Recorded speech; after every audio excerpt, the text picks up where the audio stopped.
Well, welcome everybody to the latest in our series of official history seminars. This is the first really of the second batch. There'll be another four running through the summer, and then another four from September to November. So look out for those. And this time we're looking at from a slightly different perspective, actually. I suppose the one question one often asks about official history is who actually reads it. And one answer that usually comes up is officials don't.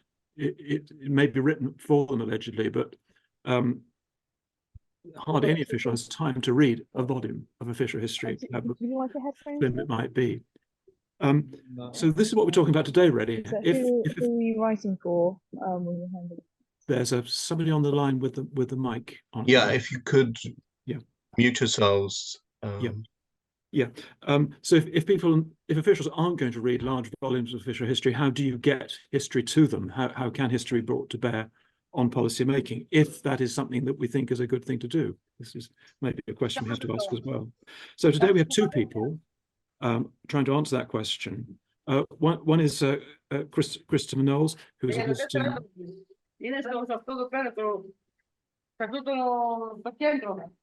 Actually, Pagona, could you switch your microphone off? Thanks, I've just done that. Yeah, thanks very much.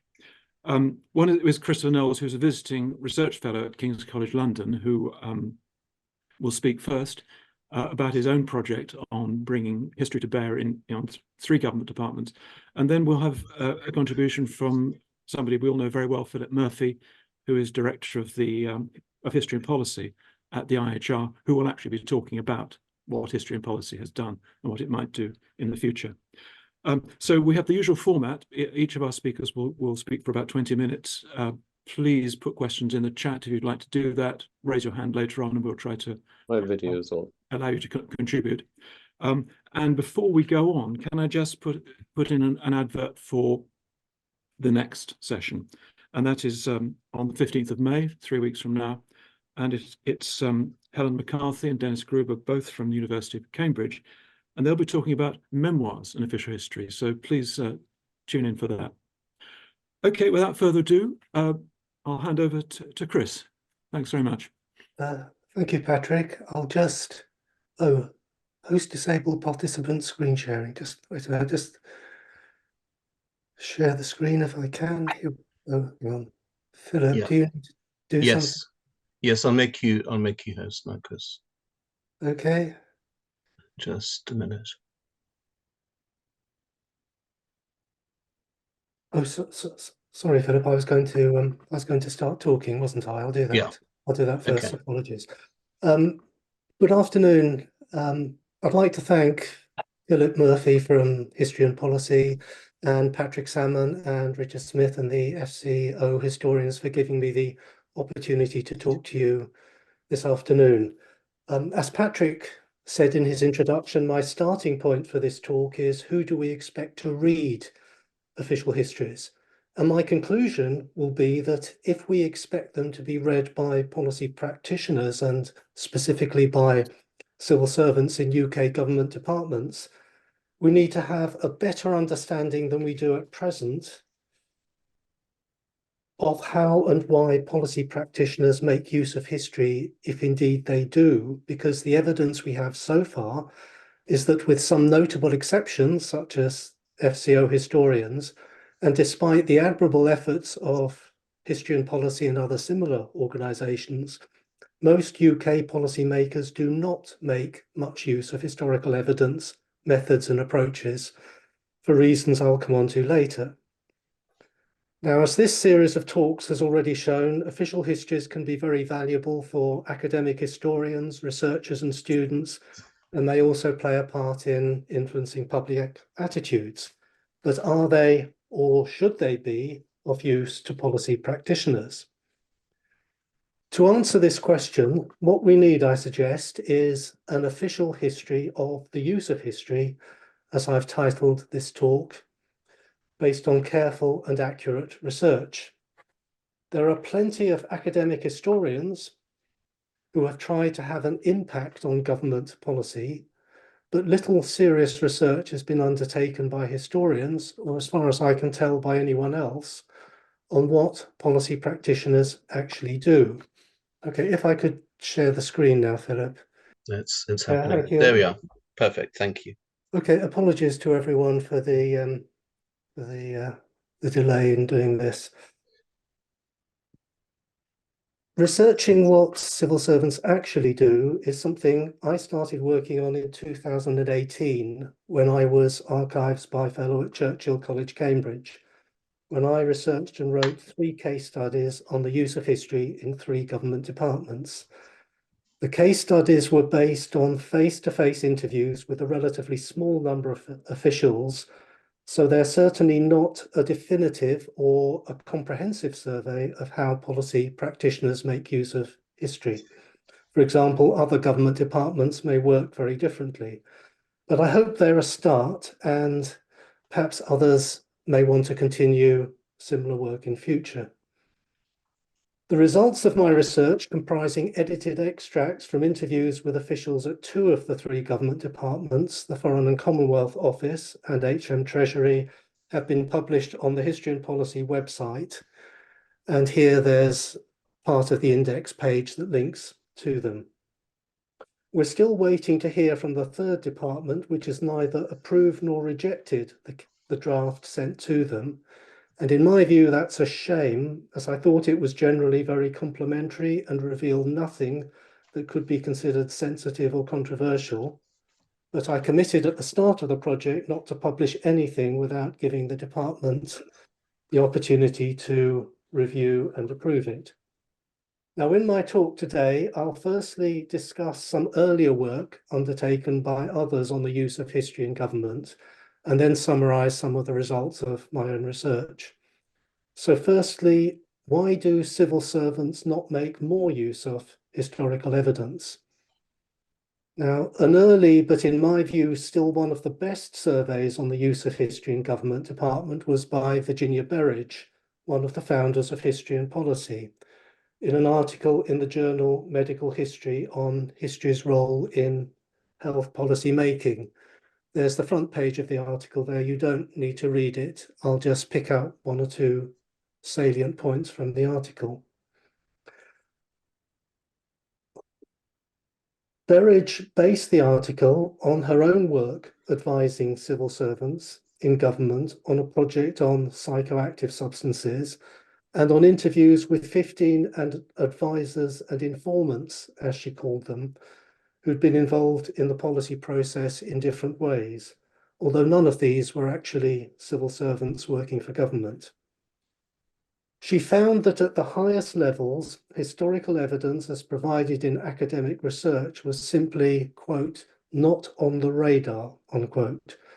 And she cited a survey of senior Whitehall policymakers conducted by an official in the Prime Minister's strategy unit that itemized sources of information used by senior policymakers in order of importance and found, and I quote, special advisors came top of the list, followed by supposed experts such as think tanks, lobbyists, and pressure groups, then professional associations, the media, and finally constituents and users. Academics and their evidence were not even mentioned, unquote. And when Berridge consulted the survey's lead investigator, he, quote, could not think of an instance where history has been used even in this attenuated process.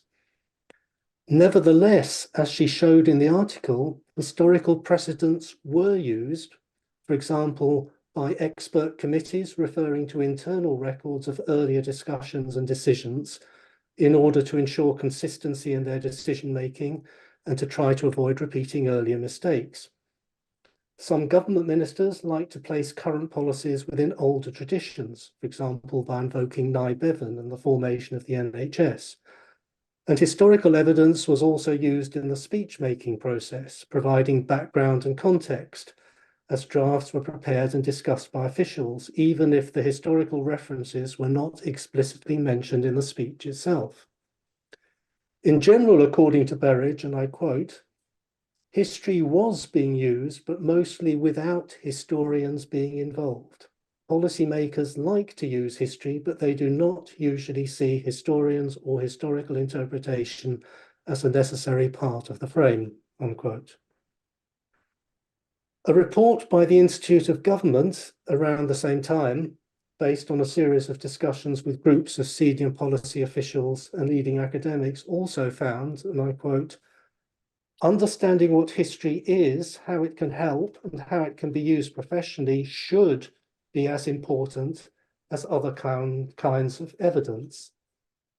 But the report followed this by asking, quote, so why is it not as important as other evidence?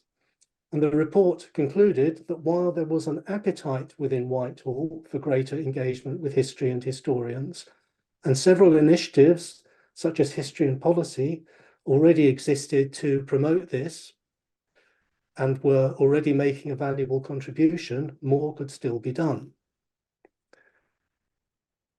In another article published around the same time, in 2014, so we are going back several years now, in the journal Scandia, another of the founders of History and Policy, Simon Streeter, together with his colleagues Lucy Delap and Paul Ward, presented the case for the public value of history and suggested that historians could and should provide input to the policy-making process, but in a format that was more accessible than traditional academic books or journal articles.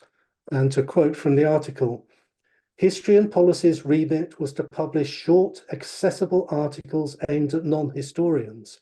No footnotes has been an enduring rule, summarizing and drawing out the contemporary policy implications of high-quality recent historical research, unquote. Now, it seems to me that this implies that the authors believe that the form in which historical input is presented may be the greatest barrier to its use in public policy making. But my own research, however, suggests that other factors are more important, such as the relevance of the content and academic historians' understanding, or perhaps a lack of understanding, of how the policy-making process in Whitehall actually works. Now, one of the first set of activities undertaken by History and Policy soon after the project started was to organise events for government departments, usually in the form of a series of lunchtime or early evening lectures by academic historians, though other formats were developed later, including interactive workshops and seminars. I was doing some work for History and Policy as a volunteer at the time and was asked to conduct an evaluation of these events as this was required by one of their funders. And here's the front page of the executive summary of that evaluation. After reviewing 21 events for 6 government departments, attended by nearly 300 civil servants, 2/3 of whom were policy practitioners, it was clear to me that there was a disconnect between historians and policymakers' perceptions. Civil servants reported that history, as presented at these events, was interesting, useful in providing general background and context, but not directly relevant to their specific policy responsibilities. For my next project with History and Policy, I researched and wrote up 12 case studies on, or mainly on, historians who had effectively engaged with policymakers as examples of good practice. And these are also published on the History and Policy website. Again, there's the index page to some of them here. And despite the admirable work that these and other historians were doing, while working on them, I realized that there was still a significant gap between the principle that a greater understanding of history had the potential to aid policymaking and the lack of any general agreement as to the mechanism or mechanisms by which this could and should be achieved. So what did I discover in the case studies that I undertook more recently as Archives Spy Fellow at Cambridge on the use of history in 3 government departments? Well, first, and you do have a blank screen there, the department which I cannot name, which has yet, yes, Philip, 4 people are in the waiting room, so might be an opportunity to admit them while we're showing a blank screen here. The department which has yet to approve the case study In this case, they had what appeared to be an excellent internal database that recorded previous issues and decisions. The official I interviewed, a deputy director, used it regularly. Whenever there was a new issue, they consulted the database, and this helped to inform and guide the approach adopted. Now, this case study highlights the importance of record keeping and the ability to access records internally within the department, which of course is a huge issue in its own right. While the fact that the case study has yet to be approved for publication also illustrates their political sensitivity and concerns that internal records might be misconstrued, abused, or exploited for political purposes. And I'd add that, in my view, civil servants' reluctance, or some civil servants' reluctance to expose the way they work, and particularly the advice they give to ministers, to anyone outside the organisation, is still a barrier to academics understanding what they actually do better, and thus providing more relevant content.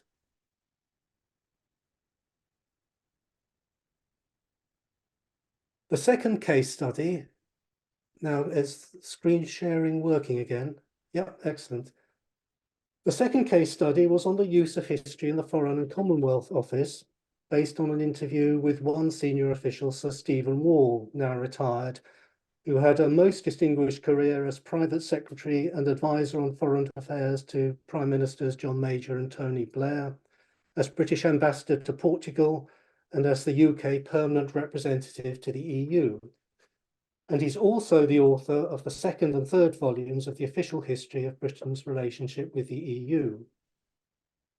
Now, Sir Stephen made it quite clear to me in the interview that the official histories and his earlier book, A Stranger in Europe, would, in his view, be of interest to a mainly academic audience, adding that, and I quote, "I would love to think that both it and the official history could be of some use to practitioners, but why should it be?" Unquote. Operating now, when I spoke to him, in a situation where Britain was leaving the EU was, in his words, quote, "obviously very different from managing joining and staying in the EU," unquote, which is what he'd written about in these books.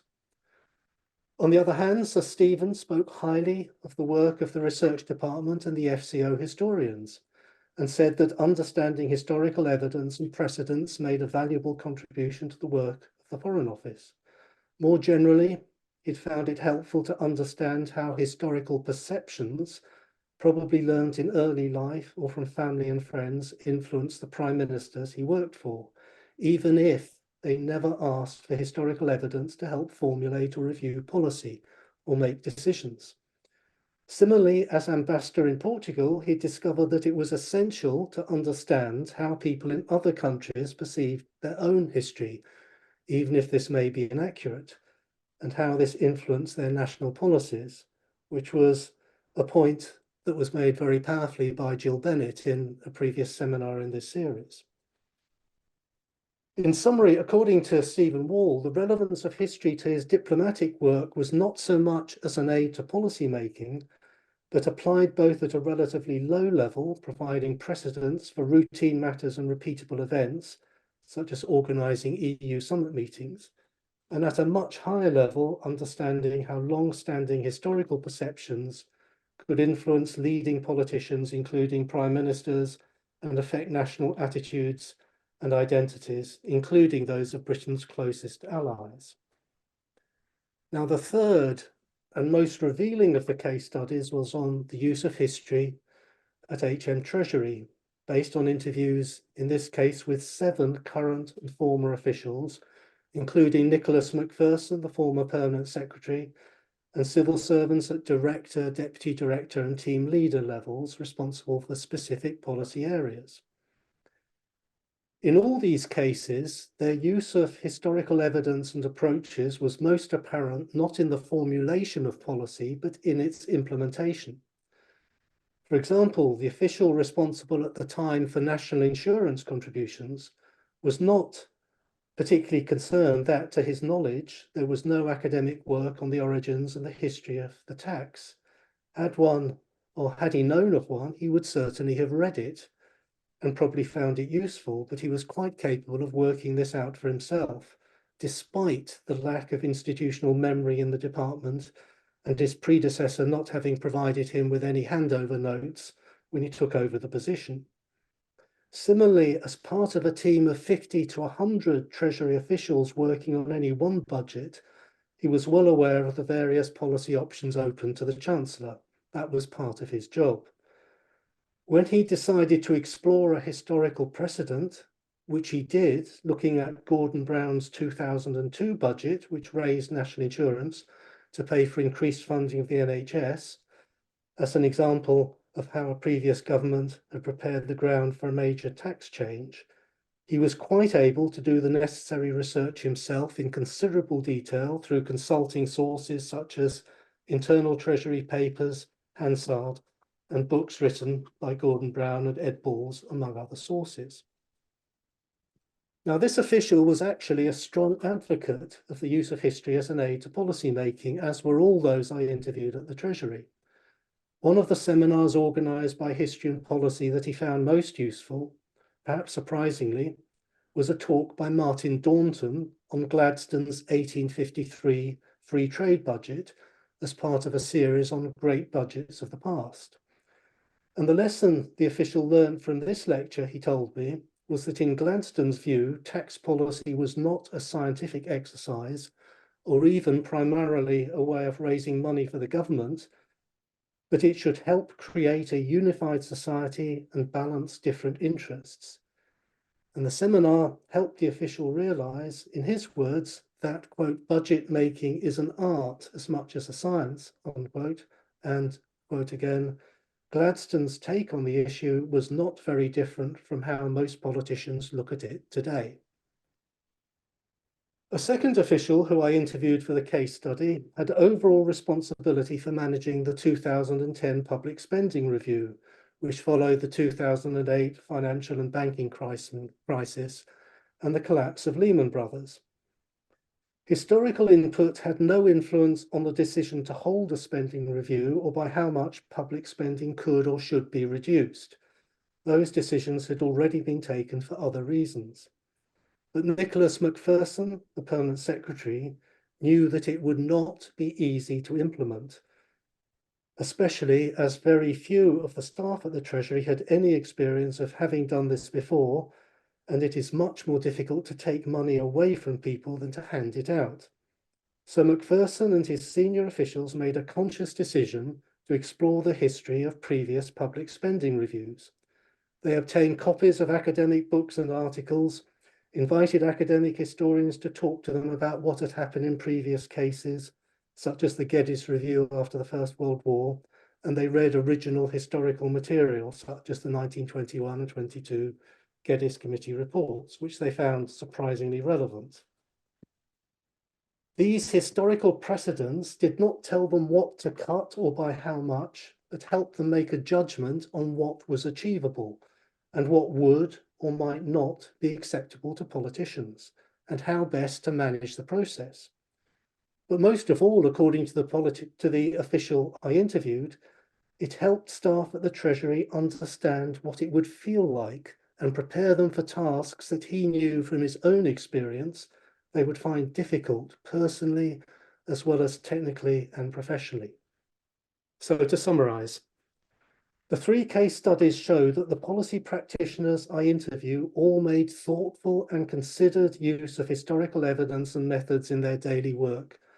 And therefore, I suggest there is no need to encourage academic historians to spell out, at least to this audience, if not to others, the policy implications of a particular piece of historical research, for example, in a typical policy paper or opinion piece. The officials that I interviewed were more than capable of working this out for themselves. Now, if we are looking for ways that academic historians can help policy practitioners, I would suggest that official histories, past, present, and future, and other relevant books and journal articles, together with series of lectures or seminars by invited academics, they all form a useful part of the process, providing background and context to policy issues.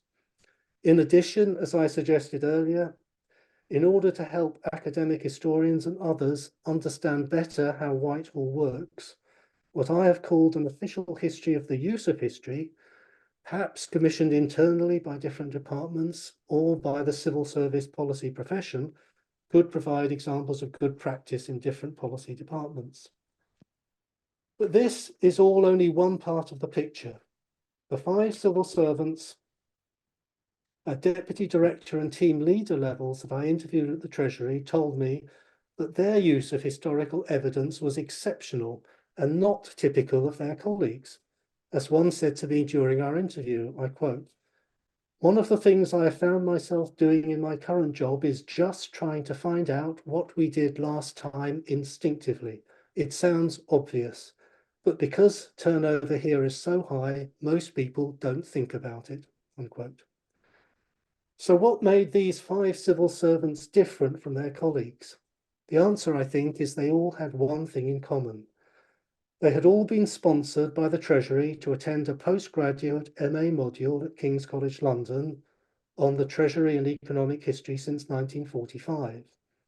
And what these 5 officials, found most useful was not historical content provided by others, though that was valuable on occasions, but being encouraged to think historically and adopt historical methods and approaches themselves.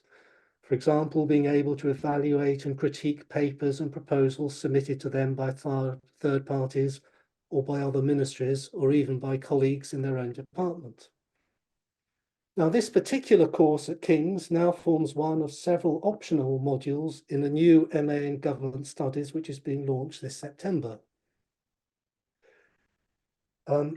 As an unpaid visiting research fellow, I am not involved with these courses. I have no teaching responsibilities, and I'm not here to plug my own institution. But I think it's significant and perhaps something that other governments should consider, that when I asked them shortly before giving this talk, the Treasury told me that they will continue to have some of their officials joining this MA in Government Studies at King's in September. So thank you. Chris, thank you very much. That was extremely interesting in all sorts of ways. And I think it's beginning to answer that question, what's the point of history? And clearly it's not anything to do with providing answers. That's what you've made very clear. I like the phrase helping to make judgments on what's achievable or something like that. That was really interesting. And the idea of thinking historically as well. So thank you very much for that. I think now we'll turn straight to Philip. But please start putting your questions in the chat if you have them. Philip, you're muted, of course. Patrick, can you see my screen? Perfectly well, thank you. Yeah, that was a rookie error to start my presentation with. I was wondering how to approach this topic, because I knew that Chris would talk about his excellent case studies, and meanwhile, of course, Richard and Patrick have a wealth of expertise in presenting history to policymakers. So, I mean, talk about teaching your grandmother to suck eggs, in that strange English phrase. So what I want to do really is to talk a little bit in broad terms about how academic history does or doesn't fit into the policy-making process. And you might think it's a sort of slightly strange time to be doing this and to be encouraging this process. Well, let's see if we can move this on.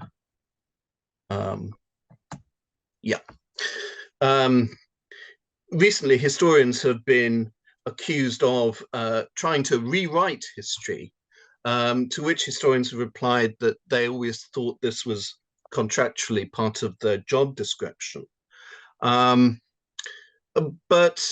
Actually, there's a real appetite out there, which I've found in the last 2 or 3 years directing history and policy, for historians to engage with government, and likewise an appetite amongst civil servants, certainly in Whitehall, to explore those forms of historical engagement. But there are problems methodologically, with bringing academic history into the policymaking sphere. And it's maybe worth saying something about how one might define academic history. To some extent, you could characterize it as somewhere between a sort of an art form and a game. Historians are, in a sense, creating works of art. They're taking materials, historical evidence, and in the best cases, turning them into patterns and narratives which have a certain beauty to them. I mean, one admires great history books. You know, think of Keith Thomas's Religion and Decline of Magic, because in some sense they are so clever. They are so satisfying as an overall use of the myriad of evidence around, that they are a thing of beauty. And at the same time, academic history can be thought of as a sort of a game, a kind of 3-4 dimensional chess game, in which each historian is simply a player. Any book or article is a move in that game. And the expectation is always that there will be counter moves. No book or article in history can really be counted a success unless it provokes a reaction of sorts. It starts a debate. That's what we teach our PhD students to think about their role in a broader historical debate. And the broader the debate, the better.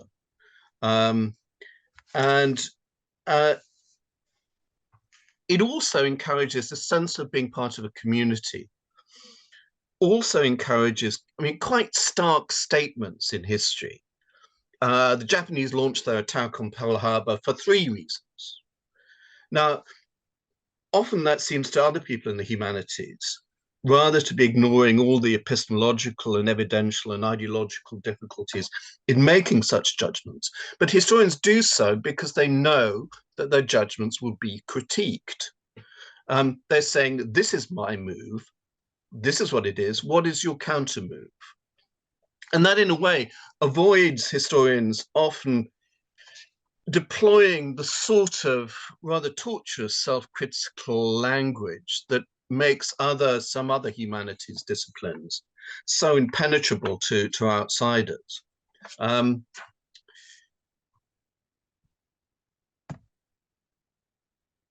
Next slide.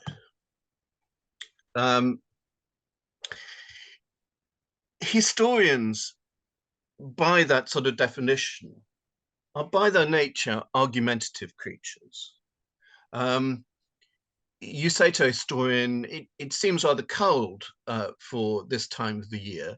And the historian will probably respond, well, if you look at data, temperatures historically for late April, you'll find that it's pretty much the norm. And you think, bloody hell, I didn't want an argument about the weather. I was just making polite conversation. You don't have to start an argument straight away. I think historians can be quite difficult people to live with. And that's because, in a way, they're almost trained to pull arguments apart. There is a kind of destructive element in the historical imagination and thought process. And I think that in a way is what distinguishes academic history from what one might call myth. And I say myth in a very specific way. I don't mean myth as in this is a myth rather than this is true. I think a lot of historical narratives in the public domain are myths not because they're true or false, they can be either, but because they serve a specific social, political purpose in the current day.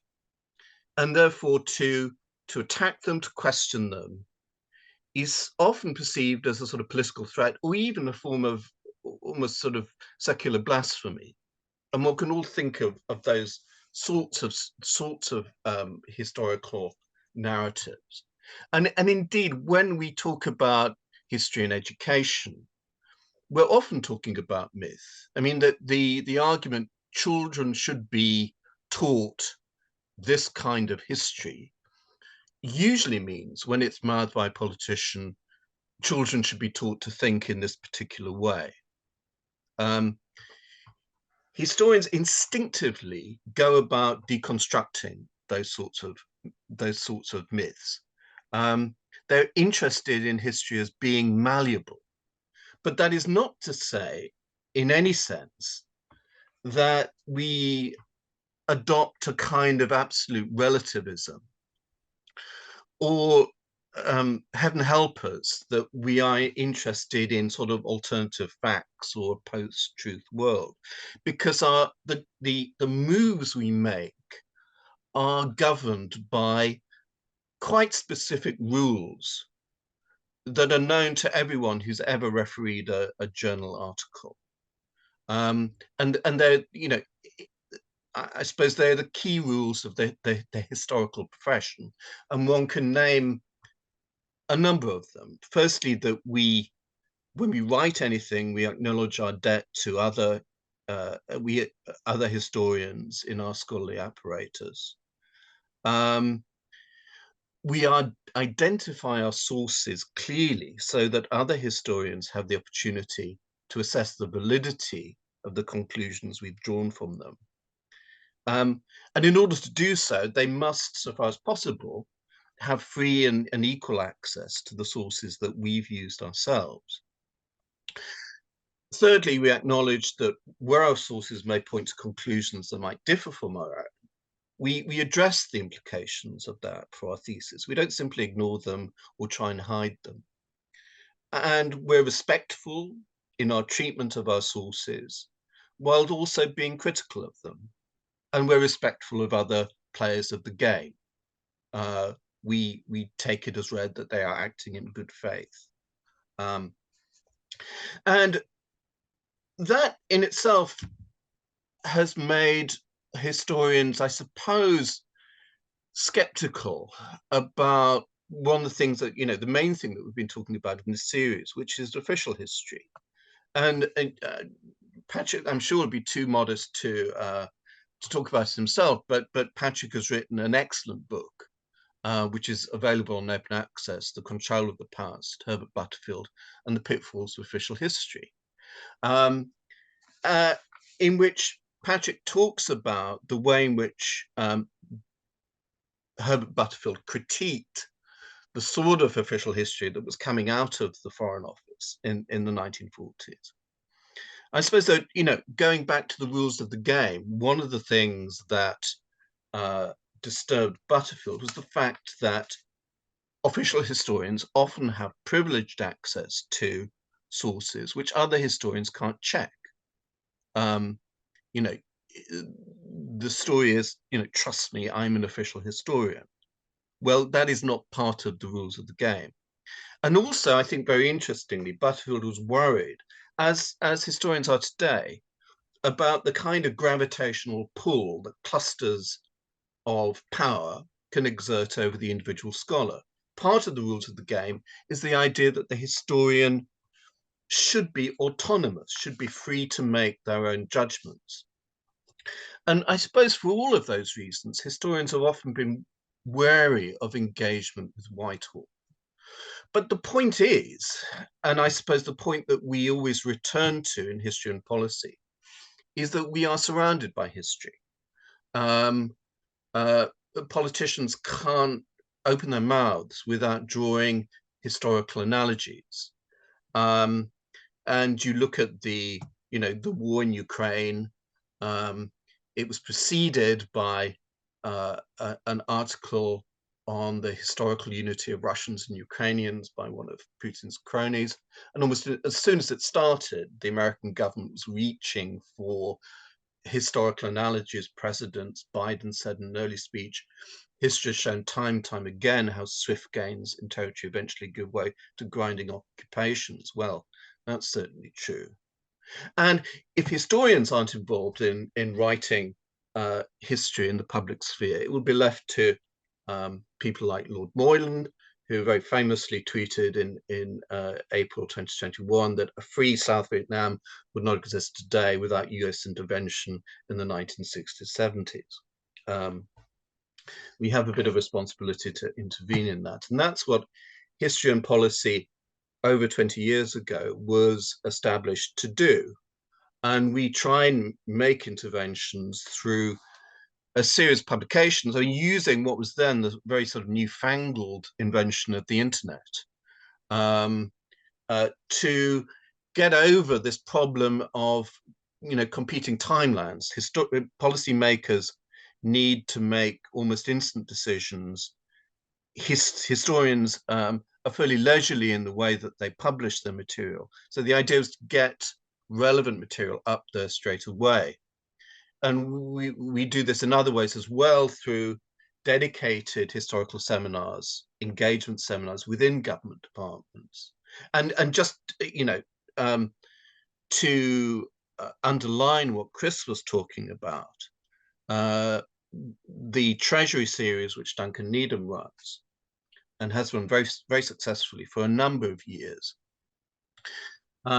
it's probably at its most useful when the departments themselves can, ask for particular things. And one of the things that messages that has come out of the Treasury recently is that, often younger officials were not used to operating in a climate in which inflation was really an issue.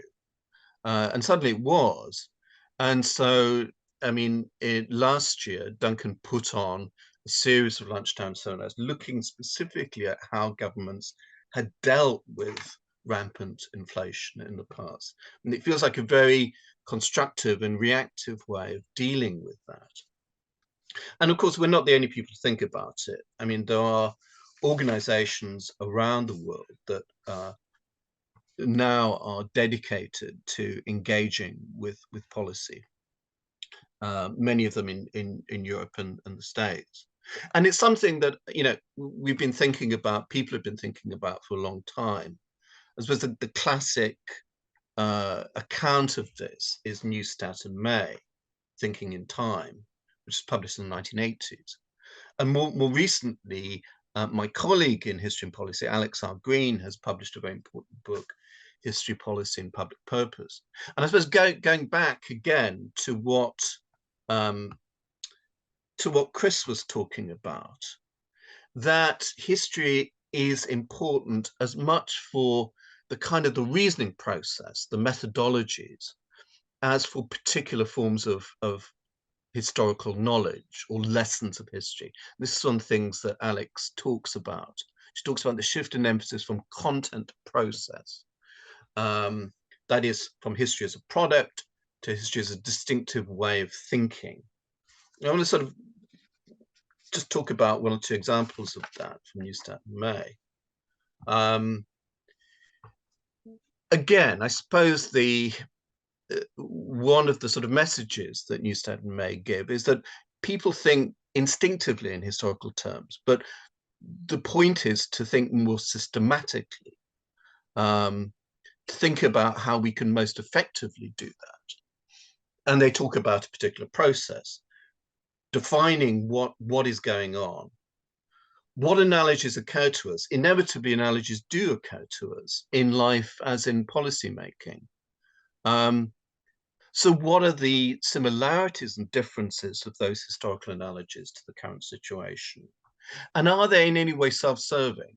That phrase, to a person with a hammer, everything looks like a nail.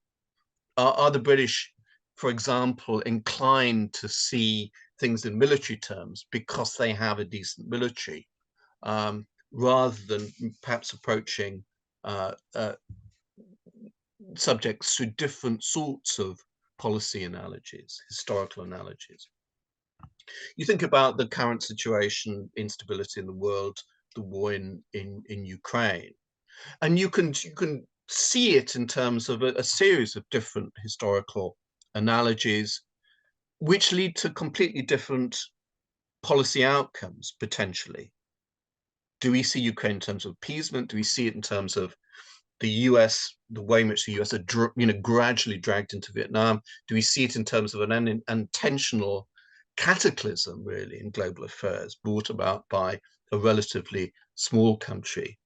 Do we see it in the sort of the Thucydides trap idea of the inevitability of conflict by rising and falling powers?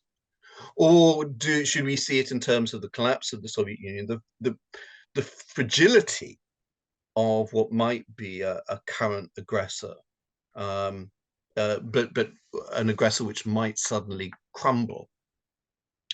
And we also sort of think about both our own actions and the actions of others in those very sort of systematic terms. In terms of our own actions, Neustadt may have this kind of process. What has changed in order to make our actions necessary? What are objectives? Given our past experience, how realistic are they?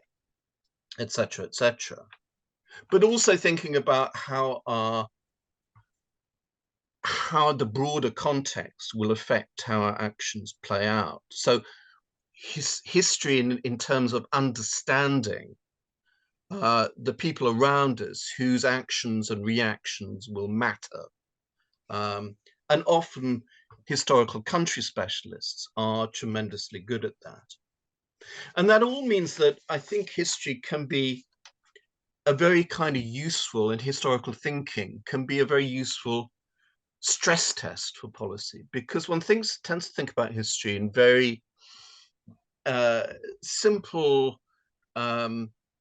terms of facts, but actually historians have to kind of use their imagination. They have to get themselves into the heads of the people they're writing about, partly to sort of track down where their evidence might be, where they might have gone, what they might have thought, what records they might have left. And so historians are actually quite good at thinking their way into problems and how those problems might possibly pan out. They're also, I think, keenly aware of how contingency can throw plans out. I was at a seminar about a year or so ago, organized by Andrew Blick, my predecessor as Director of History and Policy. And it was thinking about how Labour might position itself in terms of its manifesto. We were going through particular ideas. And I, at one point, again, I suppose just to be, slightly bloody-minded, I started to talk about how, this is the kind of one of the things that you really take away from you as a historian. If you want to make God laugh, tell him her your plans. You think of all of the post-war prime ministers whose programs, whose government were completely thrown off kilter by events that they couldn't have predicted when they were elected. Eden, Suez, shortly after the 55 election, Wilson, the devaluation crisis, Heath, the oil shock, Major, Black Wednesday, almost immediately turned his government into a sort of lame duck government. Blair, whose record historically will be known because of the consequences of 9/11, which is not even really on the horizon when he was re-elected in 2001. Brown, the financial crisis of 2007-8, Johnson, COVID, and the war of Ukraine. Difficult to think of any alternative universe in which Brexit could have worked, but the actual conditions in which it was forced to play out were entirely unpropitious. So I suppose there is always a kind of an argument there of the need for resilience. You can't put forward a set of policies that depend upon the best possible outcomes and the best possible motives of the major players. They have to be resilient. We know that profoundly as historians. And just to conclude, two nice case studies and examples of that we've come out with recently. One was around COVID, and interestingly, it was a sort of jointly authored paper by a number of people who've worked on the Second World War and health. Because, of course, everyone was talking about COVID as being a bit like the sort of spirit of the Blitz. So, again, it becomes almost a sort of a cliche, but you take cliche seriously and you start to look at it more seriously. And interestingly, again, it's this issue of the need to be very flexible in your plans, one of the key things that the authors found was that pre-war planning about the consequences of mass bombing were tremendously inaccurate. Just as, you know, governments were in a sense working in the dark in the early days of COVID, not really knowing what predictions about its outcome would be accurate. And so the need, therefore, was for maximum flexibility. And again, just sort of one of the things that we always stress is that history, to be relevant, doesn't have to be contemporary history. So my favorite policy papers in recent years, and it was on the prison hulks of the 18th and 19th century, and we commissioned it. We were publishing it just as the first refugees were sort of being moved onto the Bibi Stockholm, and just actually had to edit it in real time as that policy fell apart. And the key argument was that although the prison hulks looked at the time like a kind of quick and easy solution to an expensive problem, they were much more trouble than they were worth. They were more expensive in the end, and they were politically highly unpopular and contentious. And that proved, you know, to work out kind of beautifully in terms of the way in which that asylum barges policy played out last year. So just some general ideas, but I'm very keen to take questions about them. So thank you very much indeed. And I'll stop sharing. Thanks, Philip, for that. That was extremely stimulating, extremely wide-ranging. So I'm sure it'll provoke a lot of questions.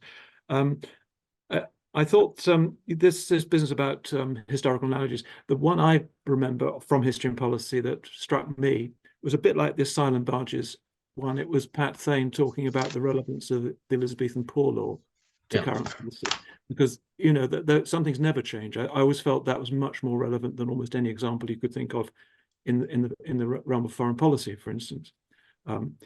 Okay, we've got one question so far in the chat, but please start putting your hands up. But perhaps I could invite Emma to elaborate on that point you put in the chat. Would that be okay? Hello, yes, thank you. Excellent presentations, really thought-provoking. Just something I'm always interested in is how you manage selective use of history when someone's actually trying to decide on a policy or a decision, you know, avoiding the things that don't support the way forward and just choosing things that support the way they're thinking. Shall I try and deal with that? Please. Yes, thank you for the question. I mean, clearly, selective use of history by politicians can be problematic because the reason they're using history selectively has nothing to do with the history itself. It's all to justify a particular sort of policy or position they're trying to advocate, and to persuade people that that's the right way to go. The civil servants who I interviewed at the Treasury and elsewhere were more than capable of seeing through what the politicians were doing.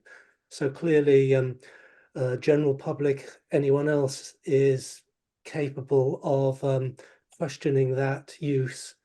But I don't think we need worry that the people within government that we often don't see working, my experience is they're more than capable of seeing that a politician or a minister is making selective use of history, and there are other ways of looking at things. And I mean, just one example that I mentioned was the official at the Treasury responsible for national insurance contributions was keen to look at great budgets of the past and learn from them, going back to Gladstone's 1853 budget. So I think there's a difference here between politicians and civil servants. It's a question of who are the people who are making selective use of history. But turning it round, I discovered in the other case studies I did that selective use of history can actually be very useful if a politician or anyone is trying to communicate something abstract. So if you're trying to make quite a complicated abstract idea concrete so it's understandable, giving a specific example is very useful.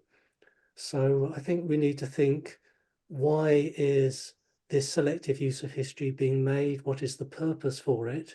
It could be misleading, but it could also be a way of helping people understand a complex abstract idea by making it concrete and providing a specific example. Thanks. Philip, did you want to comment as well on that? Yeah, I mean, I think it's a big worry on the part of historians, academic historians, when they kind of engage with government, how their work will be used. And of course, you can't, once you publish something, once you publish a book, I mean, you can't prevent it being used for a number of different purposes, or purposes that you might disagree with. I think there's a big difference between the way in which history is often used to justify policies.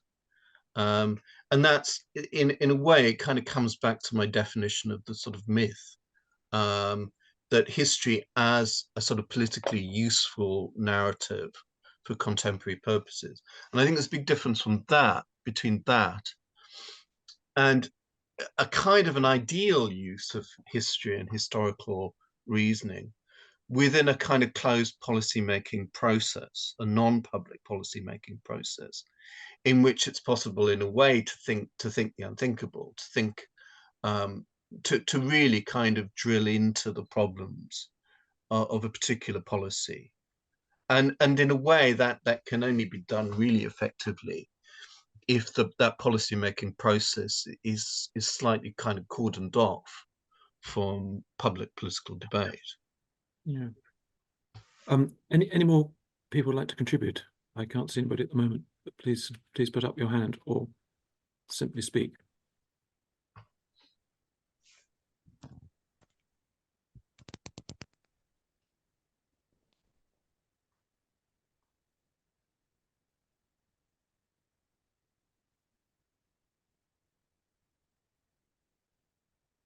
Oh, it's a hand, Martin.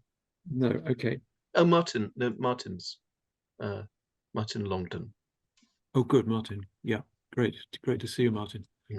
Thank you. I'll try and put my video on. I'm calling you from the sunny shores of Tripoli in Libya, and so as Patrick and some others will know, I've sort of straddled both of these worlds a little bit. I started off in the Foreign Office as a research assistant in the historical section, having done my history PhD at Leeds University.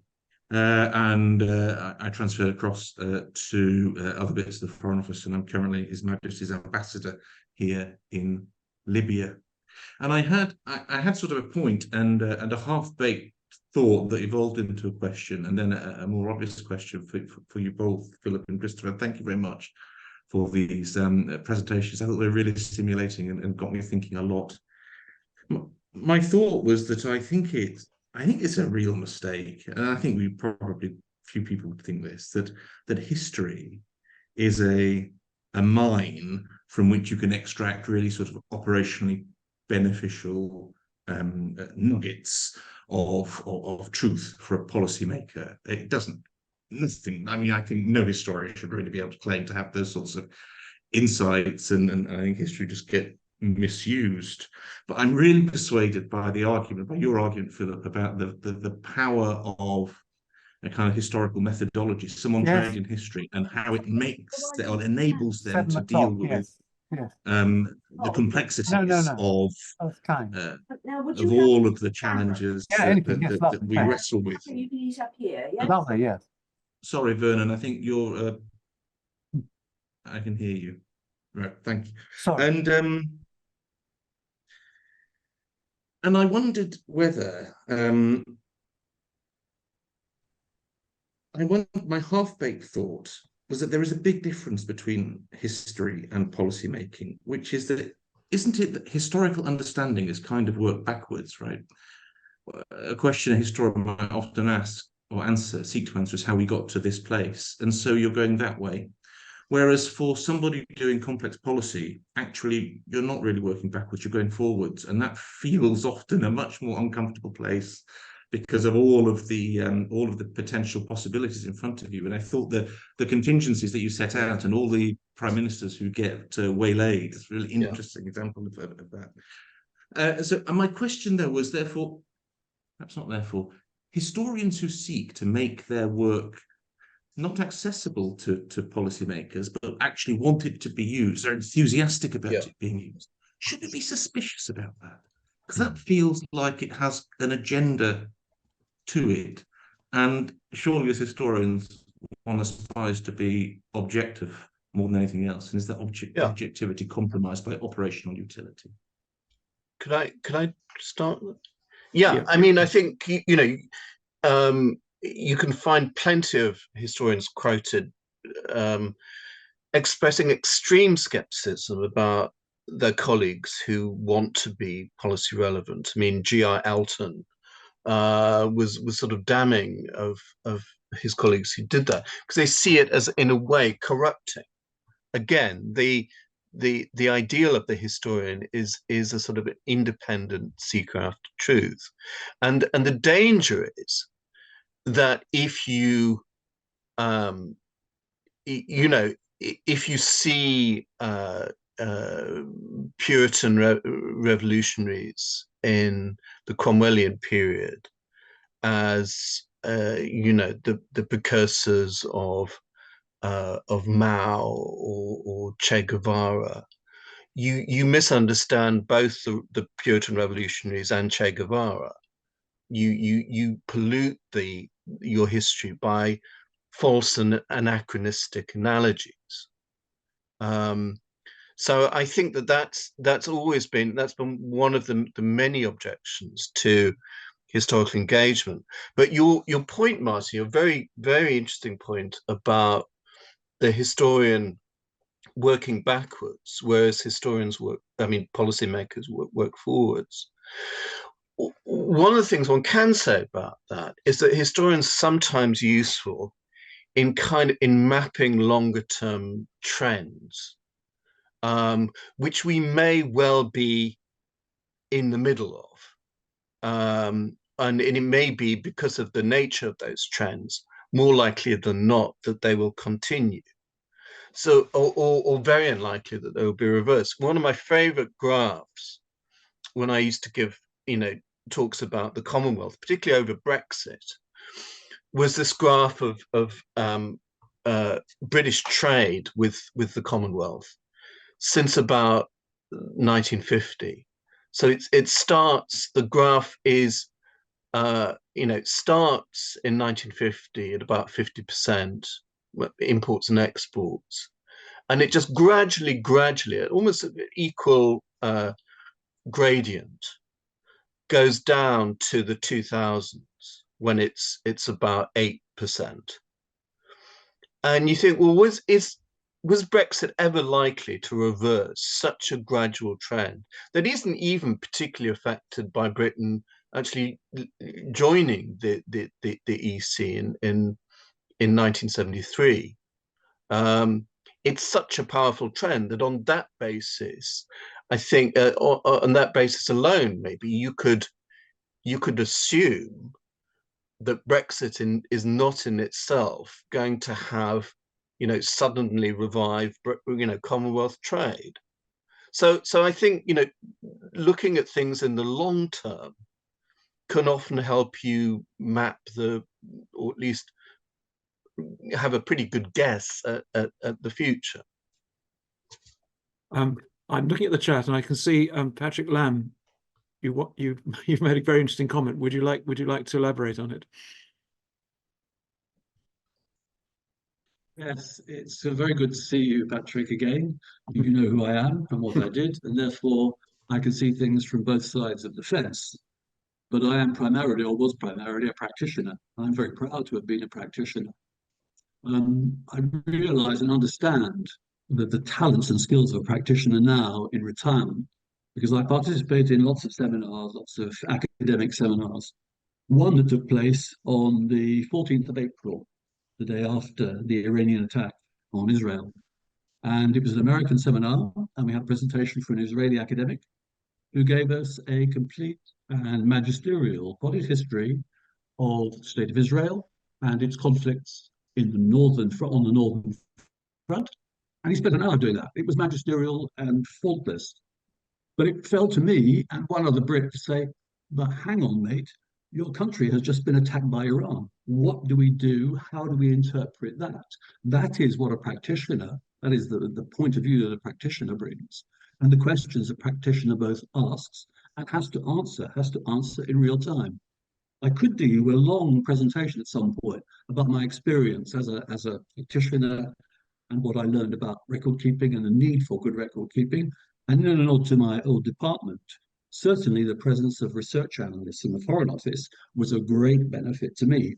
Not so much in terms of what they wrote or papers that they pushed my way, but rather I could speak to them or they would advise me very quickly in a particular instance about be careful about answering that question because that was the benefit that I gained from historical precedent.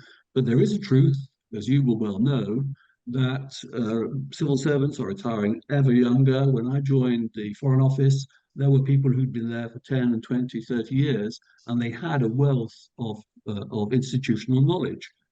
When I left the Foreign Office, that institutional knowledge had gone. There was no more older civil servants to whom one could turn for some previous precedent. But at some point, I'll write something down for you. Sorry to go on at such length. No, I suspect you should be running doing a seminar later in the series if we could have fitted you in. I think it would have been extremely interesting because it's that interface that you were just describing. There's lots of suggestions here that we're not looking at specific historical examples, but a way of thinking that's the key, and providing perspective. Any more comments people would like to make? Could I respond to the question about historians looking backwards and policymakers looking forwards? Philip talked about the work of Neustadt and May, and it was when I interviewed a historian, David Reynolds. He also referred to the same work, and he said that Neustadt and May's big point that they wished to make was the problem they saw in what many policymakers did was a tendency to things hit them all the time. Problems happen and they say to their advisors, here's a problem, give me a solution. And in their view, that tended to result in gung-ho, often inappropriate reactions. And they said, in their view, give me a problem to the solution is the wrong question to ask. And the right question is, tell me the story of how we got to where we are. And it's only when you've done that that a workable solution will emerge. So I know that's it's difficult. Stephen Wall and others always say that, oh, I don't have time to look at the history because Tony Blair says I need an answer by in 2 hours' time. Tell me this quickly. But put it the other way around. If we neglect the question of how did we get to where we are, it's you'll never find a solution. How do you ever get to your destination if you don't know where you start from? But the other point about history is not a mind to draw on solutions is absolutely right. In my experience, the people I've spoken to, what it does more than anything, backing up what Philip was saying about the importance of contingency, it helps to identify factors that might otherwise not have been considered. So it helps people broaden their understanding of the full breadth of the policy issue by looking at different aspects that might be neglected. And I certainly think that people who looked at it have found that aspect very valuable. Thanks. Any more questions people want to raise or comments? If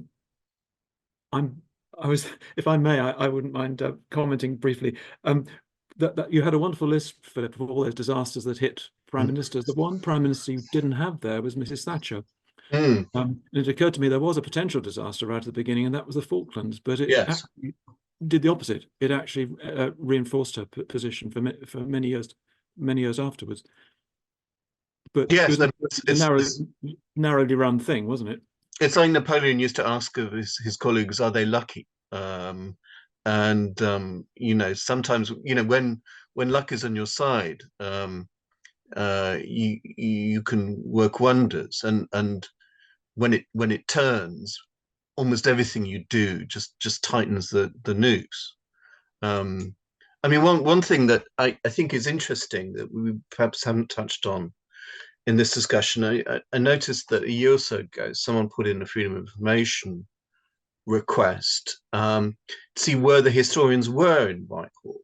And of course, there's your unit, Patrick, in the Foreign Office. The Northern Ireland office seems to have historians for reasons one can quite understand. But of course, the big employer of historians in Whitehall is the Ministry of Defence, and it has always been thus. It's been the sort of the military who think they can, you know, learn from history. And maybe if we saw policy, I sort of suggested that in a letter a few years ago after Anthony Seldon had you know, raised this issue. It said, well, you know, maybe if we thought about policy in terms of military campaigns, you know, they would involve more historians. Yeah, and I think what's interesting is that each of the three service departments employs historians in different ways. And Yeah. for instance, the Naval Historical Branch is very heavily involved in policy in a way Yeah. that we're not. Yeah, and yeah. and more than the air or army branches. Yeah, very much. yeah. Can I raise another question before, if I may not monopolize it too much? Yeah. But I was reminded just before we spoke, Philip, you were saying that quite a lot of government departments are now coming to you, coming to history and policy.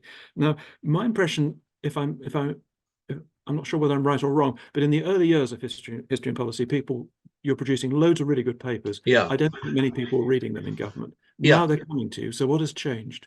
Yeah, I mean, I think that you've got, we were talking about this before, you do have this huge advantage that so many people who go into the civil service come from humanities backgrounds, and many from history. And there is a very active network of historians within history graduates within Whitehall and people interested in history. And often that's how our name is getting known. And I think as that happens, you know, we're able to kind of experiment with some forms. So the seminars that Duncan has run very successfully with the Treasury, there was a series which sort of lapsed a few years ago with the Home Office, but they were pretty standard, you know, history seminars. A historian gives a presentation on their research. For a new series that we're just starting with another government department, really usefully, actually, they came to us and they said, we're interested in A, B, C, D, E, and F. And what I've done is to organize panels of, you know, 4 historians on each of those topics. So actually they can see how the historians disagree with each other. They can see, you know, again, that process of argument and criticism, which I think is really important, because again, there's a danger that if you just have single historians, they will say, you know, this is it, this is the explanation, this is how it worked. And it's important to see where the evidence points in contradictory directions as well, I think.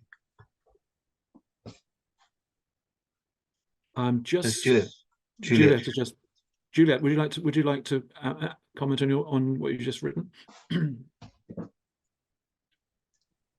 Sure. So sorry, I can't put my camera on because my laptop is buried under a pile of books.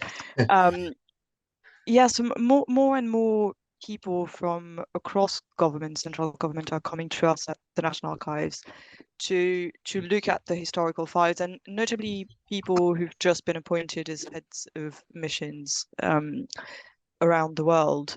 And I think talking to them afterwards, I think they've all found it really useful to consult historical files to help them understand what had been done, maybe what had or hadn't worked in the past, and also to show, I remember in one case in particular, to show that the relation between the UK and that particular country wasn't a new thing, even though they were setting up a new embassy, but had a historical, that there was a historical continuity.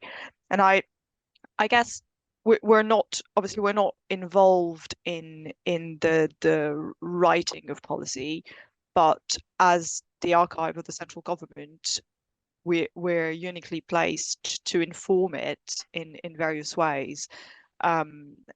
Obviously in a slightly different way from what Philip can do with history and policy.